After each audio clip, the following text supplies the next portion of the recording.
Imaginez un artefact, un vieux livre abîmé. Daté de 1658, son état suggère qu'il a survécu à bien plus qu'au simple passage du temps.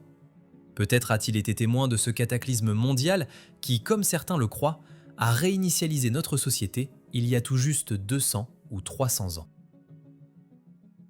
Et si ce n'était pas un recueil de mythes et de légendes, mais une véritable encyclopédie d'une faune perdue.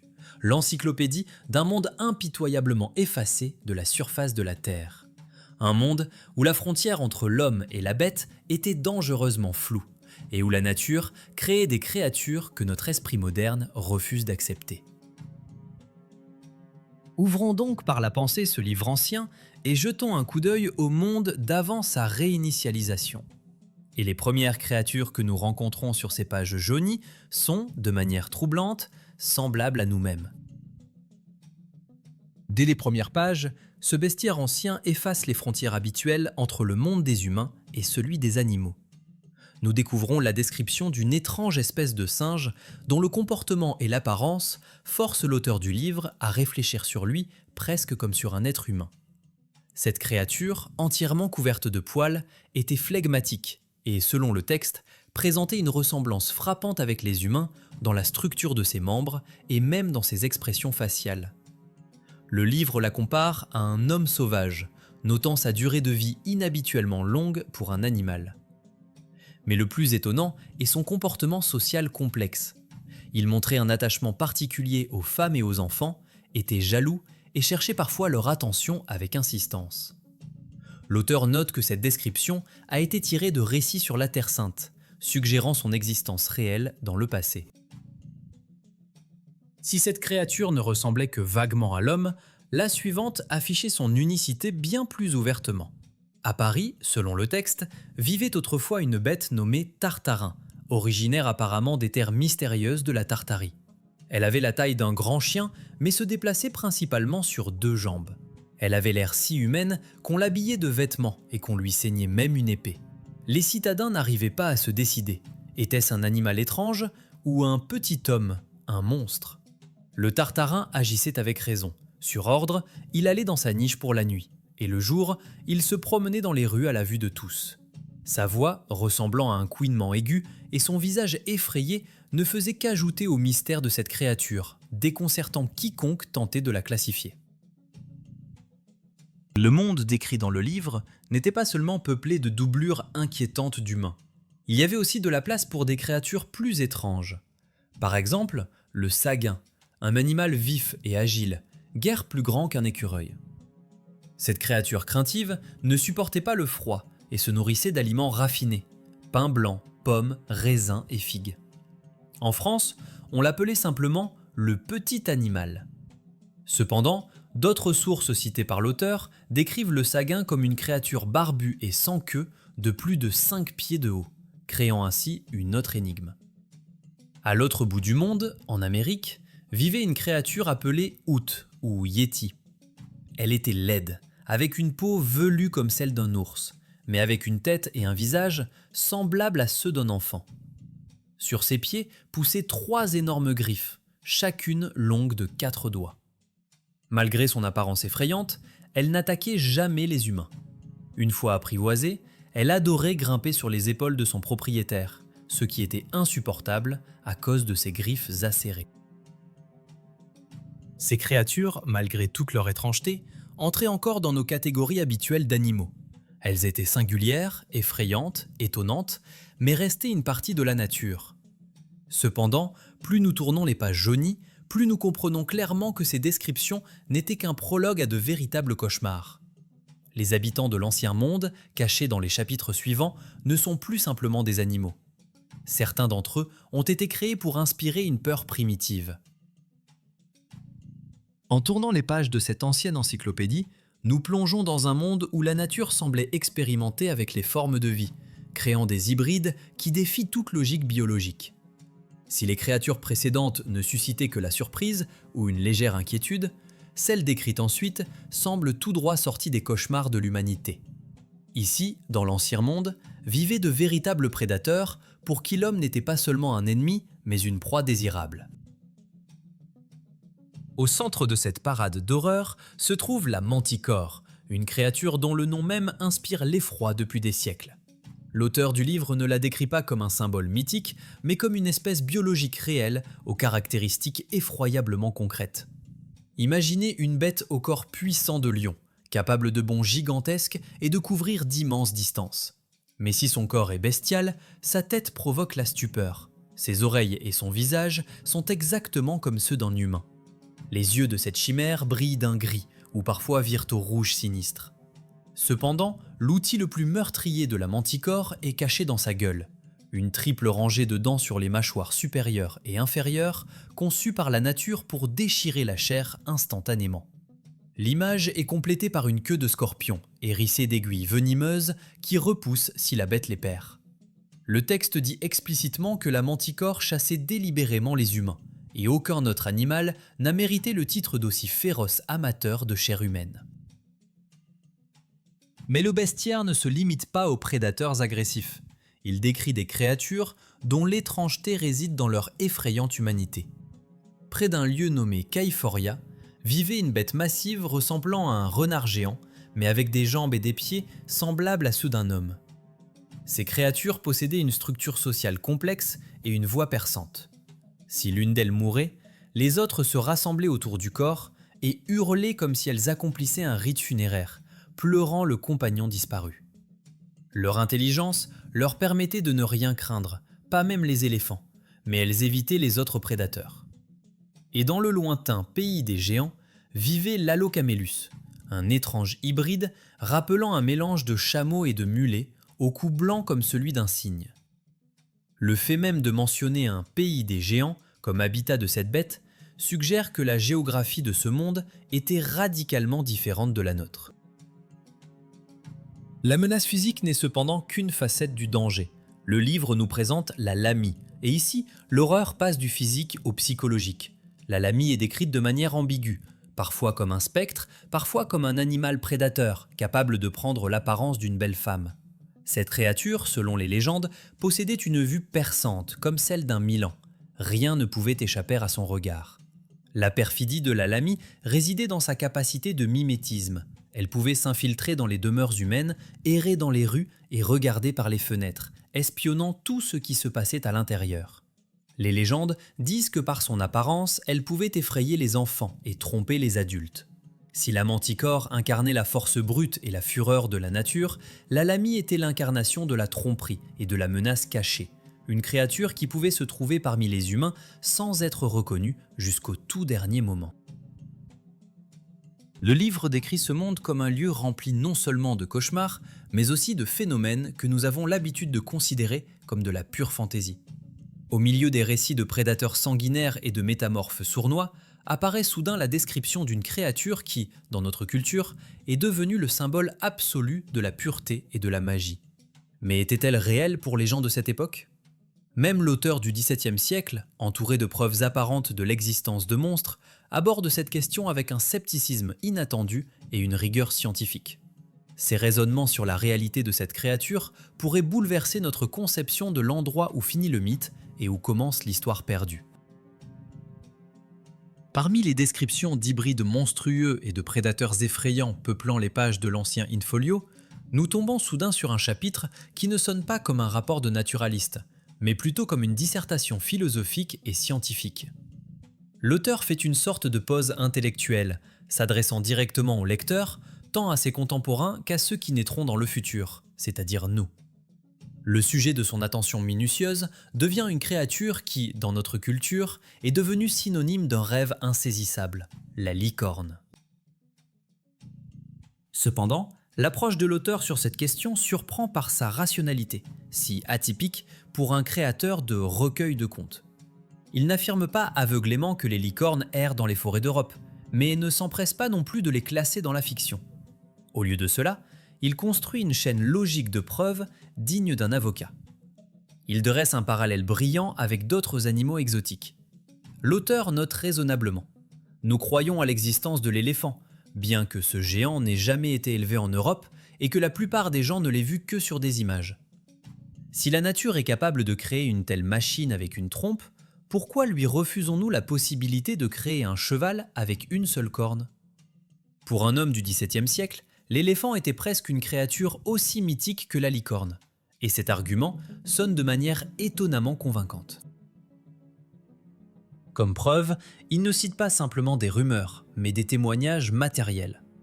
Le texte mentionne que les preuves les plus évidentes ont été obtenues en examinant des cornes trouvées. Par corne, l'auteur entend une excroissance osseuse spécifique poussant strictement au milieu du front.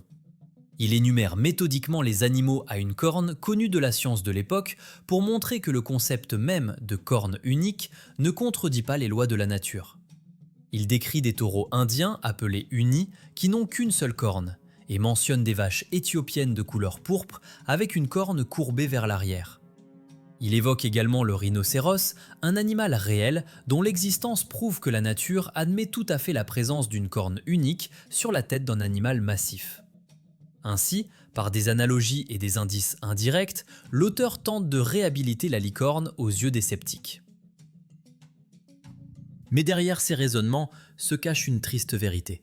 Le ton du chapitre laisse entendre que même en 1658, au moment de la rédaction du livre, la licorne était déjà perçue comme une légende, comme l'écho d'une époque révolue.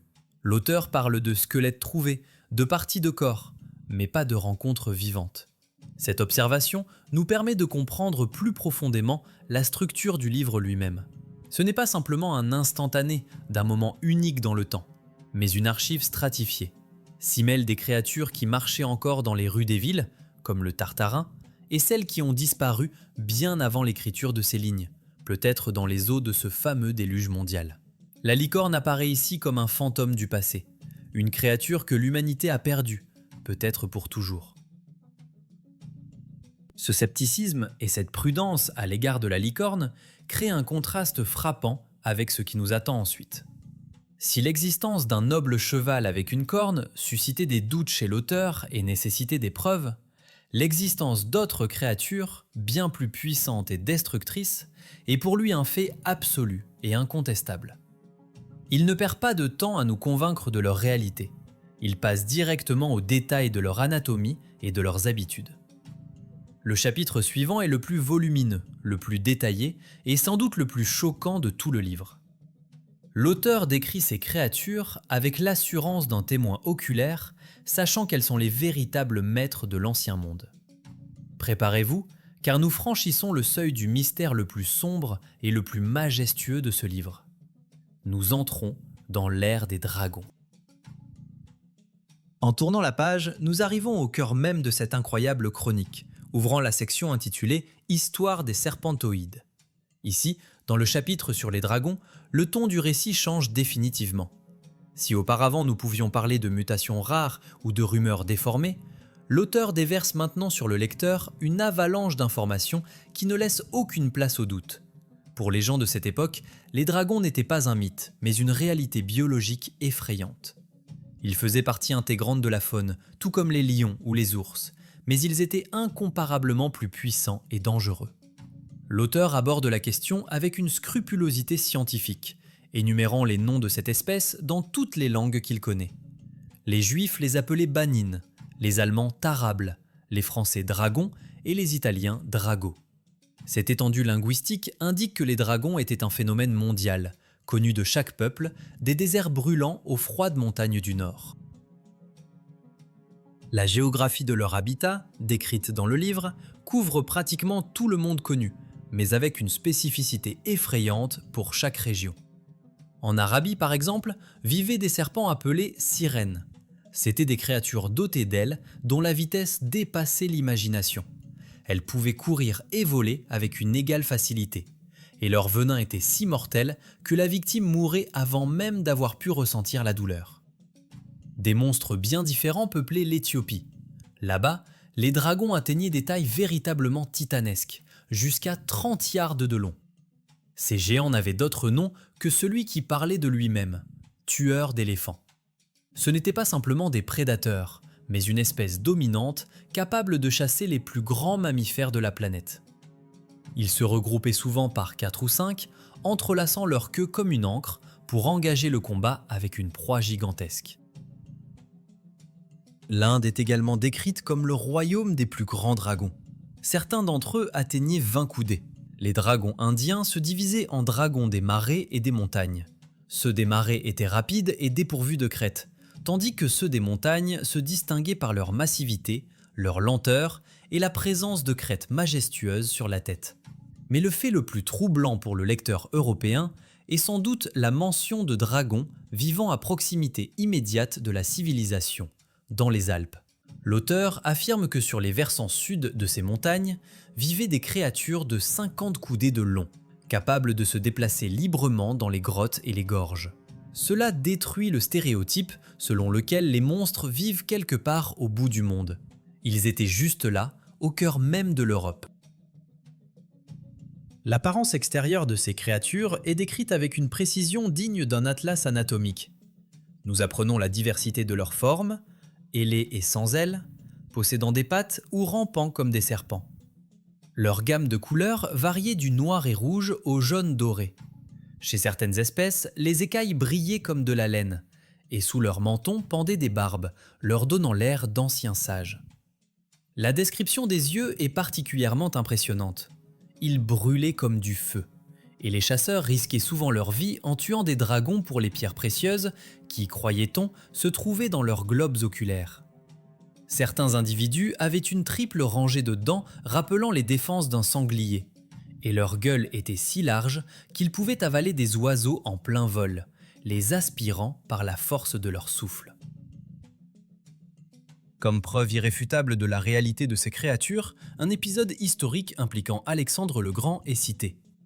Lors de sa campagne en Inde, le grand chef de guerre découvrit dans une grotte un dragon de 5 coudées de long, que les habitants vénéraient comme un animal sacré. Ils supplièrent le conquérant de ne pas faire de mal à leur divinité. Lorsque le dragon, dérangé par la présence de l'armée, émit un rugissement assourdissant, il terrifia toute l'armée d'Alexandre, pourtant aguerrie au combat. Personne ne pouvait discerner ses véritables dimensions.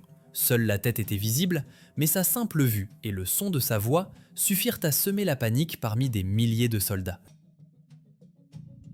Ces descriptions frappent par leur naturalisme. Nous n'avons pas devant nous des personnages de contes de fées, mais des animaux complexes, dangereux et hautement organisés. Mais ce qui semble encore plus incroyable dans cette chronique, c'est la manière dont ces créatures toutes puissantes, cuirassées et armées de crocs mortels interagissaient avec les humains. Le livre révèle qu'ils n'étaient pas pour l'humanité seulement une source de menaces mortelles et un objet de chasse. Dans certains cas, un lien naissait entre l'homme et le dragon, un lien impossible à expliquer par le seul instinct. Ils devenaient amis, protecteurs et même, aussi étrange que cela puisse paraître, des amants. En passant à la partie suivante de cet étonnant document historique, nous nous heurtons à des faits qui brisent définitivement l'image stéréotypée des dragons comme machine à tuer sans cervelle. L'auteur du livre, comme s'il voulait rétablir la justice, nous dévoile une toute autre facette, inattendue, de la vie de ces créatures. Il s'avère que dans l'Ancien Monde, il existait des régions où les humains et les dragons coexistaient dans une harmonie étonnante, rappelant la relation de l'homme avec les animaux domestiques. En particulier, la situation en Macédoine est décrite, où existaient des espèces spéciales de dragons apprivoisés. Ces créatures étaient tellement intégrées à la vie humaine que les femmes les nourrissaient à la main comme de la volaille ordinaire, et les jeunes enfants jouaient avec eux sans peur et montaient même à cheval sur leur dos écailleux. Cette image, un enfant étreignant un dragon, nous semble aujourd'hui une fantasmagorie, mais pour le chroniqueur de 1658, c'était une partie documentée du quotidien d'une région spécifique. Mais le livre va encore plus loin, racontant des histoires d'un profond attachement émotionnel qui pouvait naître entre un humain et un reptile. L'une des légendes les plus touchantes et tragiques citées dans le texte raconte l'histoire d'un dragon qui s'éprit d'un amour inexplicable pour un jeune homme aux cheveux d'or. La bête, dont la nature semblait ne réclamer que du sang, se comportait comme un ami dévoué. Elle volait régulièrement vers cet homme, touchait doucement son visage et léchait ses boucles dorées, sans lui faire aucun mal. Cependant, la jalousie humaine détruisit cette idylle. Les proches du jeune homme, poussés par la peur ou la jalousie, le tuèrent. Apprenant la mort de son ami, le dragon entra dans une fureur noire. Il revint pour accomplir une vengeance cruelle et anéantit les meurtriers, après quoi, selon la légende, il resta près du corps du défunt, le pleurant comme un humain. Cette histoire dote le monstre d'une âme, capable de deuil et de fidélité, ce qui rend l'image du passé incroyablement complexe et multidimensionnelle. Le thème de l'amitié interespèce se poursuit avec l'histoire d'un garçon qui trouva et éleva un petit dragon. Lorsque la bête grandit et devint trop grande et dangereuse pour vivre en ville, il fallut la relâcher dans la nature. Les années passèrent, le garçon devint un homme et un jour, traversant une forêt, il tomba dans une embuscade de brigands. À son cri à l'aide, le maître de ces bois répondit. Le dragon n'avait pas oublié son sauveur. Il fondit du ciel, dispersa et détruisit les assaillants, puis, reconnaissant son ancien maître, le prit délicatement et l'emmena dans son antre, le mettant en sécurité. Ces témoignages nous obligent à repenser la notion même de monstre. L'auteur du livre, étant cependant un chercheur objectif, nous ramène aussi à la dure réalité de son temps, citant des exemples qui étaient pour lui des nouvelles presque contemporaines. Il décrit des cas en Europe au XVe et XVIe siècle où les dragons étaient source de malheur. Il mentionne l'année 1499 lorsqu'un énorme dragon nagea dans la rivière traversant le centre de la ville de Lucerne, un événement observé par des centaines de citadins. Il raconte l'existence de serpents volants en Allemagne en 1543, dont les morsures étaient incurables. Il y a aussi des mentions effrayantes de dragons empoisonnant les sources d'eau. Près d'une ville allemande, des bêtes se baignaient dans un puits, et quiconque en buvait l'eau mourait, obligeant à combler la source avec des pierres. Dans un autre cas, un dragon, survolant une ville par une journée claire et ensoleillée, provoqua par 3 fois des incendies avec son souffle ardent ou la chaleur de son corps, incendies que les habitants ne purent éteindre. Ces témoignages modernes pour 1658 créent une image du monde effroyablement dense. Les dragons étaient partout, dans le ciel au-dessus de l'Allemagne, dans les rivières de Suisse, dans les forêts de France. Le livre fournit des dizaines, sinon des centaines de confirmations de leur existence.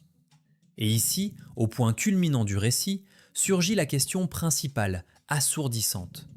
Si ces créatures puissantes, intelligentes et répandues sur toute la planète étaient une réalité il y a seulement quelques siècles, où ont-elles disparu sans laisser de traces ? Pourquoi dans notre monde actuel n'y a-t-il même plus de place pour elles dans les eaux ? Comment se fait-il que la civilisation ait complètement oublié ses voisins de planète, les reléguant au rang de contes ? La réponse à cette question pourrait être bien plus terrible que n'importe quel dragon. Et elle nous ramène à la théorie de cette fameuse catastrophe mondiale et de la réinitialisation par laquelle nous avons commencé notre enquête. En refermant la dernière page de cet ancien in-folio, nous restons seuls avec un silence effrayant et des questions dont l'ampleur dépasse toute imagination. Tout cet incroyable bestiaire qui a défilé sous nos yeux, des singes intelligents aux dragons titanesques, nous force à porter un nouveau regard sur l'histoire de notre planète. Si nous admettons que l'auteur de 1658 ne mentait pas et ne délirait pas, mais notait scrupuleusement la réalité qui l'entourait, nous sommes face à la nécessité d'expliquer la disparition la plus mystérieuse de l'histoire de la biologie. Où sont passés ces maîtres du ciel et de la terre ? La réponse se cache peut-être dans la comparaison de la géographie décrite dans le livre avec les traces modernes de catastrophes mondiales. Rappelons-nous où, selon le texte, vivait le plus grand nombre de dragons, les plus grands et les plus dangereux. C'était l'Afrique et l'Inde. L'auteur mentionne l'Éthiopie comme foyer des tueurs d'éléphants de 30 yards et le sous-continent indien comme habitat de serpents géants des montagnes et des marais. Si nous regardons ces régions aujourd'hui à travers le prisme de l'histoire alternative et de la géologie, une étrange régularité apparaît. D'immenses territoires d'Afrique sont actuellement des déserts sans vie, cachant sous des amas de sable les ruines de villes inconnues. L'Inde, quant à elle, regorge d'énigmes archéologiques, y compris des textes anciens décrivant des armes d'une puissance destructrice et des zones présentant un niveau de radiation résiduelle inexplicablement élevé. Une hypothèse macabre s'impose involontairement. Peut-être que l'anéantissement des dragons n'était pas un processus naturel d'extinction. Ce pouvait être une guerre. Une guerre d'anéantissement, dans laquelle l'habitat de ces créatures a été littéralement brûlé avec elles. Cette pensée nous mène à la théorie finale, sans doute la plus inquiétante. Et si ce fameux déluge ou cataclysme d'il y a 200 à 300 ans, dont parlent si souvent les chercheurs en histoire alternative, n'était pas un phénomène naturel accidentel, mais un nettoyage ciblé? Imaginez un ancien monde, peuplé de créatures possédant une intelligence, des capacités magiques et une force physique dépassant toutes les technologies humaines de l'époque. Dans un tel monde, la civilisation humaine sous sa forme actuelle, technocratique, n'aurait tout simplement pas pu émerger. Comment construire des villes, des usines et des chemins de fer si à tout moment une créature peut fondre du ciel et réduire une colonie en cendres d'un seul souffle? Comment développer la navigation si les mers grouillent de Léviathan, capables de croquer un navire en deux? Il est possible que pour créer notre monde sûr, prévisible et ennuyeux, dans lequel l'homme s'est proclamé couronnement de la création, l'extermination totale des concurrents ait été nécessaire. Dragons, manticores, lamis et autres reliques du passé étaient trop dangereux, trop incontrôlables et trop puissants pour la nouvelle matrice de réalité. Ils ont été détruits, effacés de la surface de la Terre, et les restes de leur grandeur ont été repoussés dans les pages des contes et des mythes, transformant l'histoire réelle en folklore. Nous vivons dans un monde stérile, une sorte de réserve pour humains, dont tous les prédateurs de rang supérieur ont été retirés.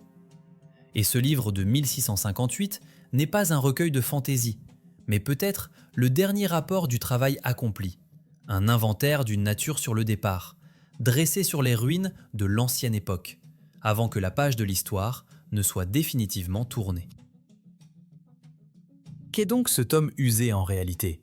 Le fruit de l'imagination riche d'un artiste talentueux du XVIIe siècle qui a décidé de divertir ses contemporains avec des histoires effrayantes? Ou est-ce un fragment survivant de connaissances sur un monde réel, perdu, qui a été détruit pour notre tranquillité? La précision de l'anatomie, des habitudes, de la géographie et même de la psychologie de ces créatures plaide en faveur de la réalité de la description. Trop de détails, trop peu de contradictions. Nous regardons ces dessins et lisons ces lignes en ressentant une vague reconnaissance, comme si la mémoire génétique nous chuchotait que le ciel appartenait autrefois vraiment, non pas aux avions, mais à des géants ailés. Chacun doit trouver la réponse à cette question par lui-même. Mais maintenant, connaissant le contenu de ces pages, il est impossible de regarder l'histoire connue avec les mêmes yeux. Le monde était différent. Et peut-être est-il tel qu'il est maintenant, uniquement parce que quelqu'un a décidé qu'il n'y avait plus de place pour les dragons.